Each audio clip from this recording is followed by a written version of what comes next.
Assalamualaikum warahmatullahi wabarakatuh. Anak-anak, kali ini Ibu akan membahas hakikat akuntansi.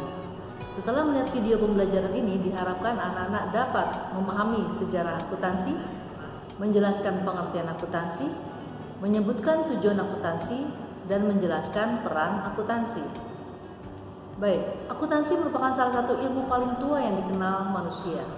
Perkembangan aktivitas manusia dalam sektor perdagangan di saat yang bersamaan akan memicu pula perkembangan dalam pencatatan dan administrasi. Maka tidak heran banyak ditemukan bukti pencatatan sejak zaman peradaban Babilonia, yaitu pada tahun 4500 sebelum Masehi. Babilonia dikenal dengan taman gantungnya. Saat ini daerah Babilonia yang kita kenal sebagai negara Irak.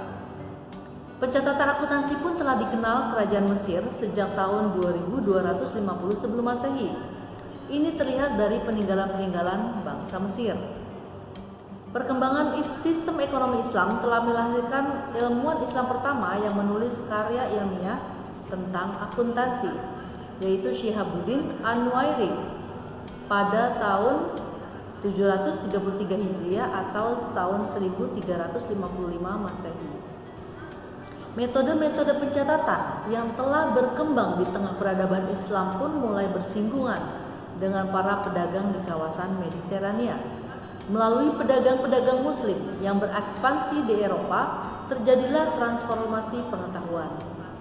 Pada tahun 1494 Masehi, Luca Pacioli yang dianggap telah merangkum konsep dasar akuntansi yang sekarang disebut double entry melalui bukunya berjudul Summa de Arithmetica, Geometria, Proportioni et Proportionita. Nah, di Indonesia, saat penjajahan Belanda, perusahaan di Indonesia memakai sistem kontinental atau tata buku yang digagas oleh Luca Pacioli.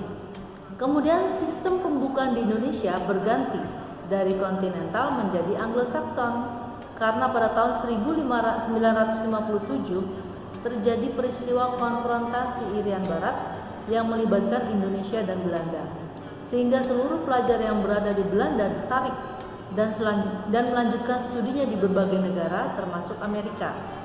Selain itu, perkembangan investasi asing atau penanaman modal asing menyebabkan perkembangan akuntansi, khususnya sistem akuntansi Anglo-Saxon. Nah, pengertian akuntansi. Pengertian akuntansi adalah proses mencatat, mengelompokkan, mengolah, menyajikan data keuangan perusahaan. Sedangkan tujuan akuntansi adalah menyediakan informasi keuangan perusahaan bagi para pemakainya, baik internal perusahaan maupun eksternal. Pemakai informasi keuangan dari internal perusahaan antara lain manajemen dan para pekerja. Sedangkan pemakai informasi keuangan eksternal perusahaan antara lain investor, bank, dan pemerintah. Sedangkan peran akuntansi adalah menyediakan informasi keuangan perusahaan bagi yang berkepentingan sebagai alat kontrol dan sebagai alat mengambil keputusan bagi manajemen. Nah, demikianlah sejarah dan hakikat akuntansi. Sampai bertemu di video pembelajaran berikutnya. Assalamualaikum warahmatullahi wabarakatuh. Salam sehat.